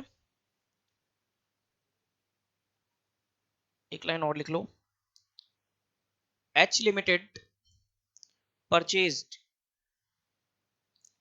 shares in S limited on the balance sheet date that is 31/3/21। ठीक है जी, बैलेंस शीट डेट पर ही उसने शेयर्स को परचेज किया है। आओ जी, अब इसको सॉल्व करते हैं। सबसे पहला काम, क्या काम? परसेंटेज होल्डिंग निकालो। हालांकि देखने से पता लग गया, लेकिन फिर भी आपको निकाल निकाल के चेक करनी पड़ेगी कि सर एस लिमिटेड के टोटल शेयर कितने हैं? 5,000। उसमें से उसमें से एच लिमिटेड कितने होल्ड करता है? 5,000 ही होल्ड कर रहा है। 5,000 शेयर्स में तो 5,000 ही होल्ड कर रहा है, तो कितनी परसेंटेज होल्डिंग होगी? 100%। ठीक है सर, ये समझ में आता है, 100%। अब क्या होगा? अब देखो, अब अगर मैं आपसे पूछूं कंसोलिडेटेड बैलेंस शीट, अभी कोई कॉन्सेप्ट नहीं है। अभी अगर मैं आपसे बोलूं कि कंसोलिडेटेड बैलेंस शीट बनाओ, तो आप क्या करोगे? आप सर सिंपली चीजों को ऐड करना शुरू कर दोगे। आप क्या करोगे? आप तो सर सिंपली चीजों को ऐड करना शुरू करोगे। यू विल से कि सर ये लो, बना देता हूं मैं कंसोलिडेटेड बैलेंस शीट। लो, अभी आपको कुछ इसका आइडिया नहीं है, अभी आपने सिंपल सी बैलेंस शीट बना दी कि ये लो सर कंसोलिडेटेड बैलेंस शीट। बस थोड़ा सा मैं अपने हिसाब से लिखूंगा।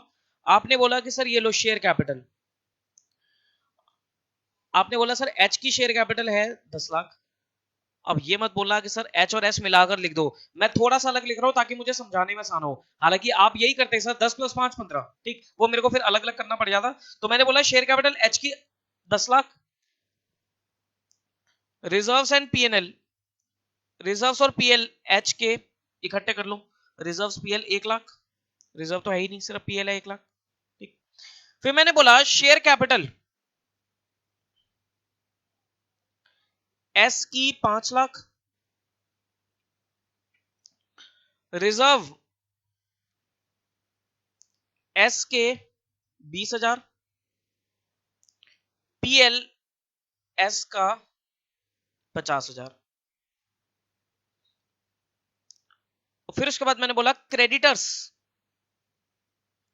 क्रेडिटर्स सर एच के क्रेडिटर्स हैं 2 लाख, एस के क्रेडिटर्स है 50,000, 250। Sundry assets, sundry assets, H के सन्ड्री एसेट्स हैं 7 लाख और एस के सन्ड्री एसेट्स हैं 620। इतना हो गया आपका 13,20,000। फिर मैंने बोला इन्वेस्टमेंट, एच की जो इन्वेस्टमेंट आ रही है वो आ रही है 6 लाख। बस, अब मुझे बताओ, सोचो, अब मुझे बताओ क्या ये बैलेंस शीट टैली करेगी? क्या ये बैलेंस शीट टैली होगी या नहीं होगी? क्या ये बैलेंस शीट टैली होगी या नहीं होगी, ये बताओ। जो भी बच्चे सोच रहे हैं सर नहीं होगी, एक बार माइंड दौड़ाओ क्यों नहीं होगी।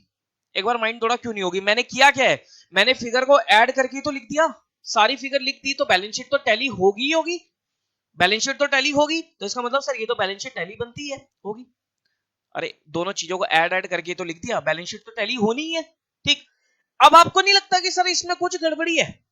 अजीब सी एक चीज हो रही है। क्या गड़बड़ी हो रही है? सर गड़बड़ी क्या है? गड़बड़ी ये है कि ये जो इन्वेस्टमेंट है 6 लाख, ये जो इन्वेस्टमेंट है 6 लाख, ये इन तीनों का ही तो सम रिप्रेजेंट कर रही है। ये इन तीनों का ही तो रिप्रेजेंट कर रही है। क्या है ये इन्वेस्टमेंट? ये इन्वेस्टमेंट है कि सर होल्डिंग कंपनी ने सब्सिडरी कंपनी के शेयर्स के लिए, प्रॉफिट्स के लिए, मतलब कैपिटल के लिए उसने 6 लाख रुपए दे रखे हैं। होल्डिंग कंपनी ने एस के नेट एसेट्स के लिए कितने दे रखे? 6 lakh. Net assets means assets minus liability, मतलब capital employed, share capital plus reserves, कि सर होल्डिंग कंपनी एस के इन सब चीजों के लिए 6 लाख रुपए दे चुकी है। अब मुझे बताओ ये सब चीजें कितनी है? ये सब चीजें है 570, 5,70,000 रुपए के लिए उसने 6 लाख दे रखे हैं। तो ये तो कॉमन चीज होगी ना सर, ये तो कॉमन चीज होगी। तो मैंने बोला इसे काट दो यहां से, इसे हटा दो यहां से, और इसे भी हटा दो यहां से। अब क्या हुआ? अब सर 30,000 का डिफरेंस आ गया, 30,000 का डिफरेंस आ गया, और वो 30,000 पे क्या कहलाएगी? आपकी गुडविल। 30,000। इसका मतलब होल्डिंग कंपनी ने सब्सिडरी के 5,070 के नेट एसेट्स के लिए 6 लाख रुपए दिए। तो इसका मतलब होल्डिंग कंपनी ने सब्सिडरी को 30,000 रुपए एक्सेस दिए। किस चीज के दिए? गुडविल के दिए। ये चीज समझते हो भाई? अगर कोई भी सामान आप उसकी कॉस्ट से ज्यादा प्राइस पे लेके आते हो तो एक्स्ट्रा देते हो, वो एक्स्ट्रा क्या है? वो गुडविल है। वो गुडविल है। आपके लिए लॉस है, सामने वाले आपके लिए खर्चा है, सामने वाले के लिए फायदा है। लेकिन कोई भी सामान अगर आप कॉस्ट से सस्ते दाम पे लेके आते हो तो आपके लिए फायदा है। वो फायदा क्या कहलाता है? कैपिटल रिजर्व कहलाता है। मतलब अगर मान लो सर यहां पर 6 लाख देता और बदले में 6,20,000 का सामान होता, तो वो 20,000 रुपए का जो प्रॉफिट हुआ that is termed as capital reserve. बात समझ में आई? तो मैंने क्या बोला?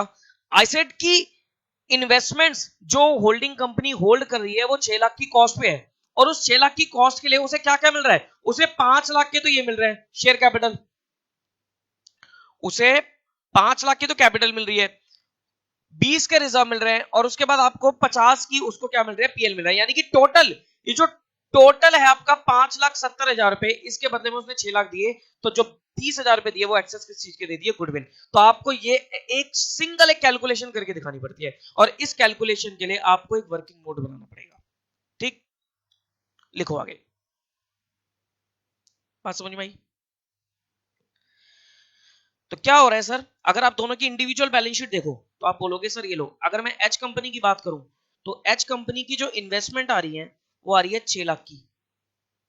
ये इन्वेस्टमेंट सारी किसमें है? एस कंपनी में। सर अगर एच कंपनी ने कहीं और इन्वेस्टमेंट करी है वो अलग है, उसका यहां से कोई लेना देना नहीं है। मैं एस कंपनी की बात करूं कि इन्वेस्टमेंट एस कंपनी में 6 लाख की कर रखी है, और एस कंपनी की बैलेंस शीट में शेयर कैपिटल आ रही है 5 लाख की, और रिजर्व्स पीएल आ रहे हैं आपके, दोनों मिला के लिख दो तो 70,000। यानी कि यानी कि इस 6 लाख की इन्वेस्टमेंट्स उसने किसमें कर रखी है? इस 5,70,000 के आइटम्स में कर रखी है। तो इसका मतलब ये जो 30,000 रुपए एक्सेस दे रखे हैं, ये 30,000 रुपए क्या कहलाएंगे? ये 30,000 रुपए होल्डिंग को लॉस हो रहा है, और loss will be termed as goodwill. और अगर होल्डिंग को फायदा होता, प्रॉफिट होता, तो profit will be termed as capital reserve. बात समझ में आती है? बात समझ में आती है? ठीक। अब लिखो steps.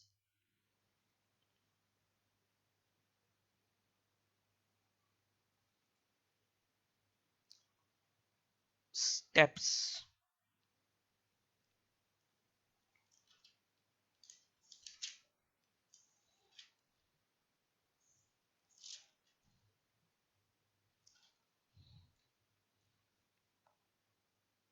Cost of investment,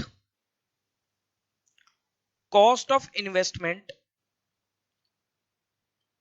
of H Limited will be cancelled with capital and profits purchased by H Limited। कि सर होल्डिंग कंपनी ने 6 लाख रुपए देके क्या खरीदा? कैपिटल और प्रॉफिट खरीदे। कैपिटल प्रॉफिट थे 570 के, तो 6 लाख दिए, खरीदा सामान 570 का, 30,000 रुपए जो एक्सेस दिए that is termed as goodwill. तो उस केस में जो आपकी रिजल्टेंट फिगर है, रिजल्टेंट फिगर अगर तो वो लॉस है, लॉस किस पॉइंट ऑफ व्यू से? हम होल्डिंग के पॉइंट ऑफ व्यू से चेक करें, अगर लॉस है तो वो गुडविल है। गुडविल कहां जाएगी? कंसोलिडेटेड बैलेंस शीट में एसेट साइड में। अब ये सर होल्डिंग कंपनी के एसेट में नहीं जाएगी, होल्डिंग कंपनी के एसेट में तो इन्वेस्टमेंट्स हैं, लेकिन जब कंसोलिडेट कर दोगे, मिक्स कर दोगे दोनों को, तो अलग से वो गुडविल शो करेगी। ठीक। और अगर प्रॉफिट हुआ तो profit will be termed as capital reserve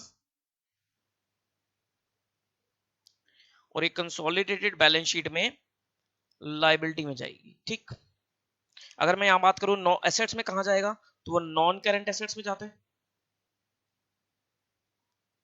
और ये लाइबिलिटी में कहां जाता है, ये रिजर्व्स एंड सरप्लस कैड में, रिजर्व्स एंड सरप्लस। ओके, इसके लिए एक वर्किंग बनानी पड़ती है, that is termed as cost of control, cost of control. और ये कॉस्ट ऑफ कंट्रोल कैसे निकलेगी, cost of investment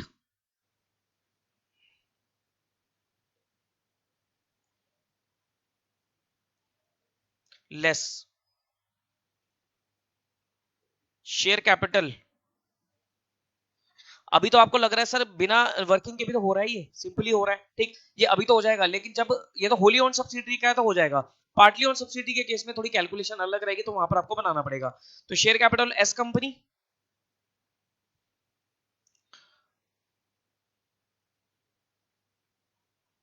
reserves surplus या पीएल ऑफ एस कंपनी।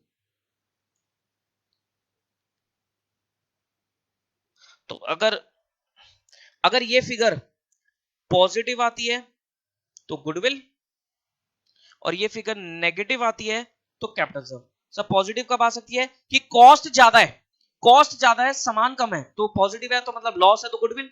और ये नेगेटिव कब आ सकती है, कि सर कॉस्ट ज्यादा है, कॉस्ट कम है, सामान ज्यादा का है, सामान का वर्थ ज्यादा है, तो नेगेटिव है तो कैपिटल रिजर्व, कैपिटल रिजर्व मतलब प्रॉफिट हो गया फिर वो। ठीक, ओके, ठीक। अब क्वेश्चन करेंगे वर्किंग नोट के हिसाब से, शेड्यूल 3 के हिसाब से, तो इसको नोट कर लेना, लिखो।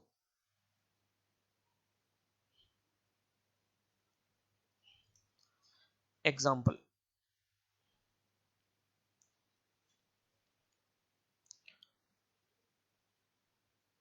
From the balance sheet as on 31/3/21 prepare consolidated balance sheet.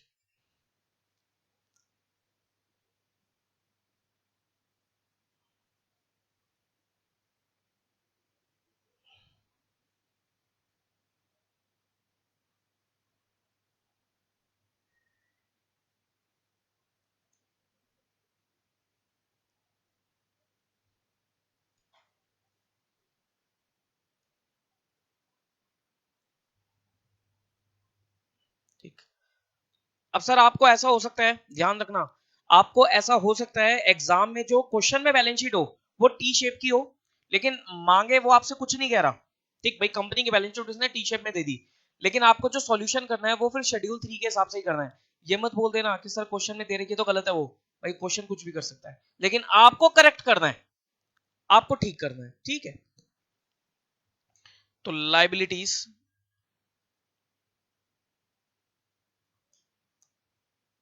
H limited, S limited, assets H limited, S limited, share capital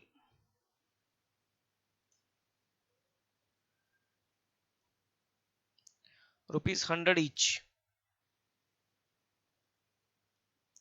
10 lakh, 5 lakh, creditors 250, 60, reserves 50, 40, surplus 1,20,000, sundry assets, sundry assets 880, 620, investment, investment in 5,000 shares of S Limited,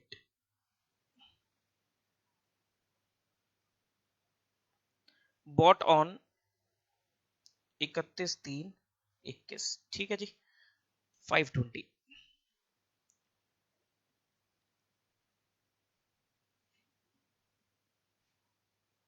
ठीक है जी, तो ये situation आपके सामने ये situation आपके सामने।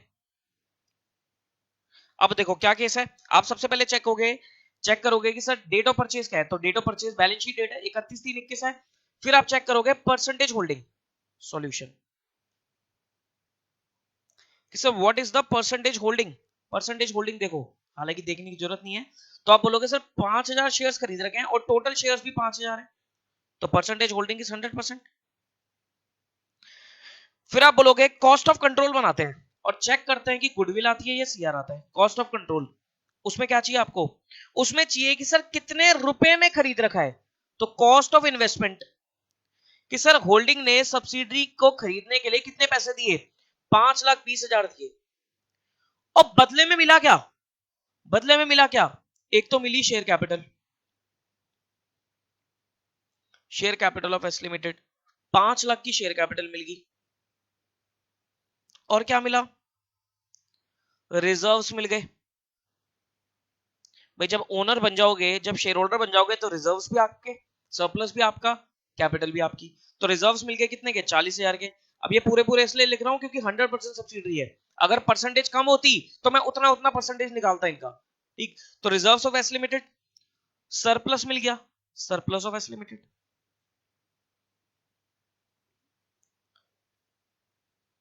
20,000। ठीक, अब देखो क्या हुआ कि सर 5,20,000 रुपए दिए और बदले में मिला कितने का सामान, 5,60,000 रुपए का।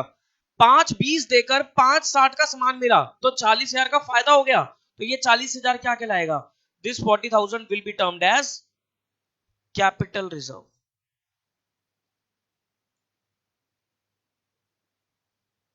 क्लियर है भाई साहब, क्लियर है यहां तक, बोलो जी क्लियर। Yes sir clear. अब बैलेंस शीट बना लो, कंसोलिडेटेड बैलेंस शीट बनाओ, कैपिटल रिजर्व बन गया। ठीक,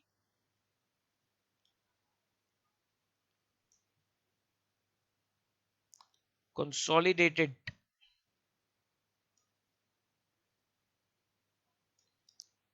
balance sheet as on 31/3/21, schedule 3 वाली बनाना।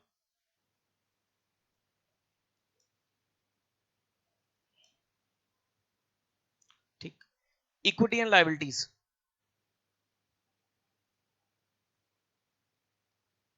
इक्विटी एंड लायबिलिटीज, उसमें शेयर होल्डर फंड्स, फंड्स में शेयर कैपिटल। अब शेयर कैपिटल यहां पर किसकी आएगी, हमेशा किसकी आएगी, अब धीरे धीरे आपको पता लग जाए, याद हो जाएगा। शेयर कैपिटल हमेशा यहां पर किसकी आएगी, होल्डिंग की आएगी। कितनी है होल्डिंग की, 10 लाख। सर सब्सिडरी की क्यों नहीं आ रही, सब्सिडरी को ऊपर एडजस्ट कर दिया ना, ये सीआर में सब्सिडरी कैपिटल एडजस्ट हो चुकी है। शेयर कैपिटल के बाद रिजर्व्स एंड सरप्लस। अब देखो सर रिजर्व एंड सरप्लस में क्या क्या आएगा, रिजर्व्स एंड सरप्लस में,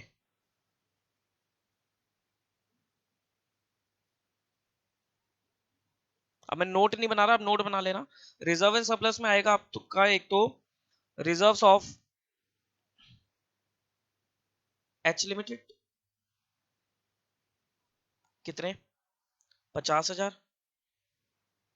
सिर्फ एच के, एस के क्यों नहीं सर, एस के सीसी में कॉस्ट ऑफ कंट्रोल में एडजस्ट हो गए। Surplus of H limited, surplus of H limited, sir S के सरप्लस क्यों नहीं, क्योंकि वो भी कॉस्ट ऑफ कंट्रोल में एडजस्ट हो चुके, 1 लाख। और एक हमने निकाल दिया, उन सबको एडजस्ट करने के बाद हमने निकाल दिया कैपिटल रिजर्व, कितने का, 40,000। तो बताओ ये कितना आ रहा है, ये आता है आपका 190। ठीक है जी, उसके बाद और क्या आइटम है इसमें, करंट लाइबिलिटीज, करंट लाइबिलिटीज, इसमें आपकी आइटम है ट्रेड पेबल्स, ट्रेड पेबल्स में सर एच के कितने हैं, ये तो सिंपल ऐड हो जाएंगे, एच लिमिटेड के 250। सर क्या इन पे एडजस्टमेंट्स होती हैं, इन पे भी एडजस्टमेंट होगी, हर आइटम पे एडजस्टमेंट मिलेगी, धीरे धीरे करके हम, अभी तो पहले बेसिक्स चल रहे हैं चैप्टर के, दो या तीन, 2 से 3 लेक्चर तो बेसिक में ही लग जाएंगे आपके, उसके बाद आपकी कुछ एडजस्टमेंट्स है वो कंप्लीट कर लेंगे, तो लगभग 7-8 लेक्चर लग जाते हैं इसमें, ठीक। तो H limited, S limited, H के क्रेडिटर से 250 और एस के क्रेडिटर से 60, तो दोनों मिलाकर कितने हो गए, 310।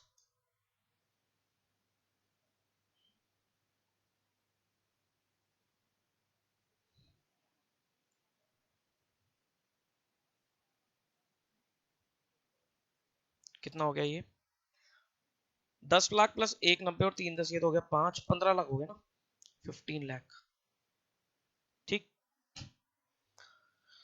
उसके बाद एसेट्स में, एसेट्स में क्या क्या आएगा,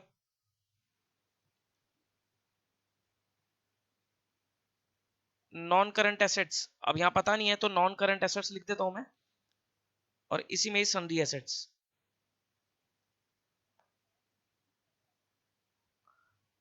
में एच के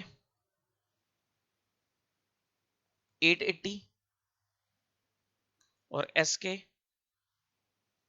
620, तो दोनों मिला के 15 लाख, ठीक। सर इन्वेस्टमेंट कहां चलेगी, इन्वेस्टमेंट को एडजस्ट करने के बाद ही तो कैपिटल रिजर्व निकला, तो वो अलग से दिखानी नहीं, वो हट गई 15 लाख, ठीक। तो this is your consolidated balance sheet, ठीक। मैं इसको स्क्रीन छोटा कर रहा हूं, एक बार इसको नोट कर लो, ठीक।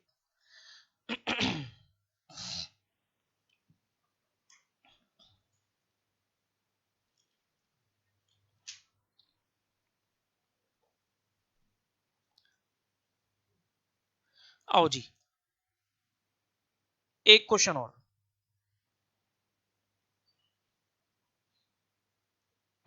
लिखो, following are the balance sheet of H limited and S limited as on 31/3/20, prepare consolidated balance sheet.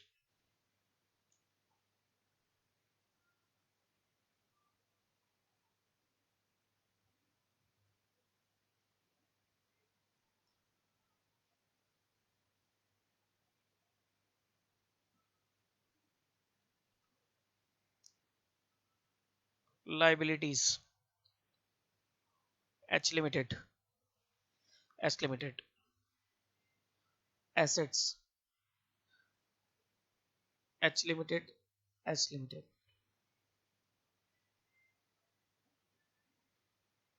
Share capital, और शेयर है 100 रुपए का, 10 lakh, 4 lakh, reserve 3 lakh, 1 lakh, liabilities 2 lakh, 50,000, sundry assets 980, 550, investment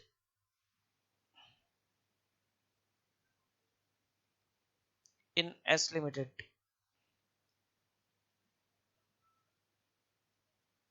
4,000 shares on 31/3/20, amount लिखो 5,20,000, ठीक।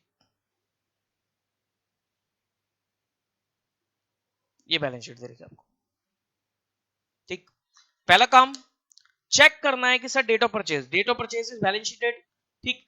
दूसरा काम परसेंटेज होल्डिंग निकालनी है, तीसरा काम गुडविल सीआर निकालना है, चौथा काम बैलेंस शीट बनानी है। तो वीडियो को पॉज कर दो और खुद से ये क्वेश्चन करोगे, वीडियो को प्लीज पॉज कर देना, कॉपी पेस्ट मत करो, नहीं समझ में आएगी फिर चीजें। वीडियो पॉज करके खुद से क्वेश्चन करो ये वाले, ठीक। देखो भाई, आई होप आपने क्वेश्चन ट्राई किया होगा, तो अब इसको सॉल्व कर रहे हैं कि सब परसेंटेज होल्डिंग कि सर 4000 शेयर ले रखे हैं उसने, आउट ऑफ टोटल 4000 ही हैं, तो परसेंटेज होल्डिंग तो 100। क्या ये हर क्वेश्चन में निकालनी पड़ेगी? बिल्कुल निकालनी पड़ेगी। अभी तो ये 100% का केस चल रहा है, लेकिन धीरे धीरे निकालनी पड़ेगी आपको।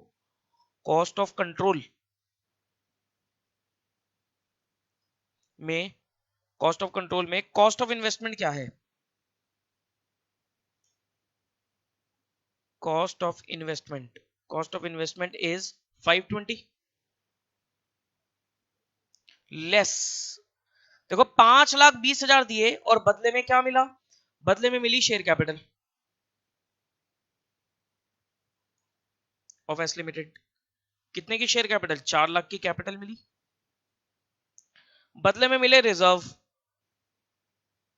ऑफ एस लिमिटेड, ठीक। कितना? 1 लाख, और कुछ नहीं है। यानी कि 5,20,000 देके मिला कितने का सामान? 5 लाख का। तो 20,000 एक्सेस दिए, हो गया नुकसान। दिस नुकसान will be termed as goodwill. इसको हम क्या बोलेंगे? गुडविल। बैलेंस शीट में एसेट साइड पे आ जाएगी। बनाओ balance sheet. Consolidated balance sheet as on 31/3/2020 था ना, ठीक। लिखो भाई,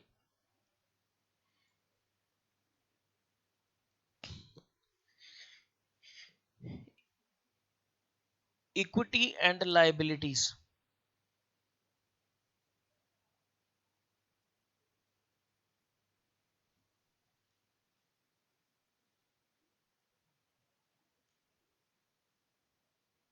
शेयर होल्डर फंड्स,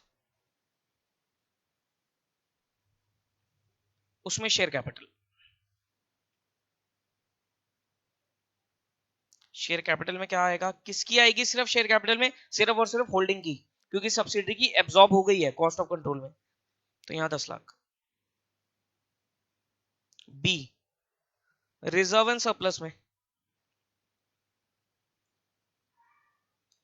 किसके रिजर्व आएंगे?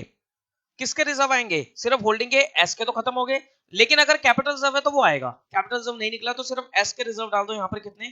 3 लाख के, सॉरी एच के रिजर्व, ठीक। और second is your non current liability. अभी कुछ बोल नहीं रहा, तो नॉन करंट लायबिलिटी लिख देता हूं सीधा सीधा। कितनी कितनी? एच की 2 लाख और उसकी 50, तो 2 लाख प्लस 50, 250। तो ये तो होगी लायबिलिटी। कितनी होगी? 13, 14, 15, 15,50,000।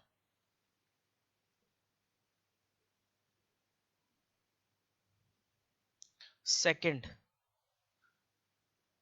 एसेट्स। एसेट्स में क्या आएगा? पहला कुछ है ही नहीं सर, तो नॉन करंट एसेट्स में ही,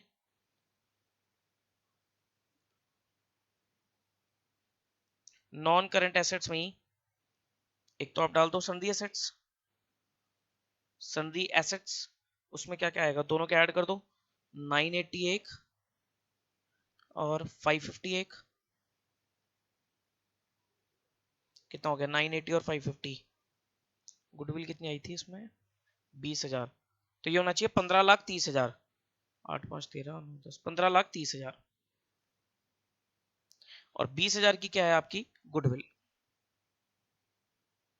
20,000।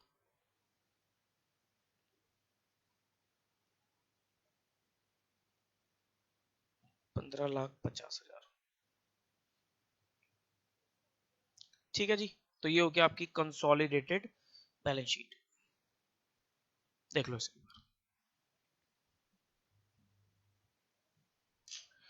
ठीक। तो ये हमारा पहले वाला केस भी क्लियर हो गया, जिसमें आपका क्या चल रहा था? 100% होल्डिंग का केस चल रहा था, ठीक। अभी हम डेट ऑफ बैलेंस शीट वाले ही काम कर रहे हैं। कैसे कर रहे हैं हम? Sir date of balance sheet पे एक्वायर किया है, उसमें 100% होल्डिंग है। अब हम करेंगे डेट ऑफ बैलेंस शीट ही चल रहा है, लेकिन उसमें होल्डिंग जो है वो 100% से कम है, माइनॉरिटी इंटरेस्ट इंट्रोड्यूस करूंगा अब मैं। उसके बाद आपका क्या है कि sir date of balance sheet पे एक्वायर नहीं किया, उससे पहले किया, तो उसमें थोड़ी कैलकुलेशन और चेंज हो जाएगी। ठीक, तो आज वाली क्लास के लिए इतना ही काफी है। जो अगले वाला केस है आपको, जहां पर होल्डिंग 100% से कम है, माइनॉरिटी का जो काम आएगा, उसके लिए we will continue in the next class. ठीक, चलो जी। तो इतना जो मैंने आपको कराया है, plus theory, theory is also important. जो मैंने एएस की बातें लिखवाई हैं दैट इज इक्वली इंपॉर्टेंट, उसमें भी 5 नंबर का क्वेश्चन बन जाता है। ठीक, तो अच्छे से उसको पढ़ना, प्लस ये जो प्रैक्टिकल है इसको एक बार देखना, धीरे धीरे आपको समझ में आएगा। अभी तो आपको आसानी से समझ में आ जाएगा, लेकिन धीरे धीरे क्या होगा सर, एडजस्टमेंट्स हम जोड़ेंगे इसमें, थोड़ा थोड़ा थोड़ा थोड़ा चीजें कॉम्प्लेक्स होती चली जाएंगी, लेकिन you will develop a high level of interest in this, but you need to think logically। आपको लॉजिकली सोचना पड़ेगा बस, और कुछ नहीं है इस चैप्टर में। थोड़ा माइंड अटेंटिव होना चाहिए, और लॉजिक जितने चलाओगे उतना आपको काम बन जाएगा। ठीक है जी, चलो फिर कंटिन्यू करेंगे अगली क्लास में। Till then take care of yourself, bye bye.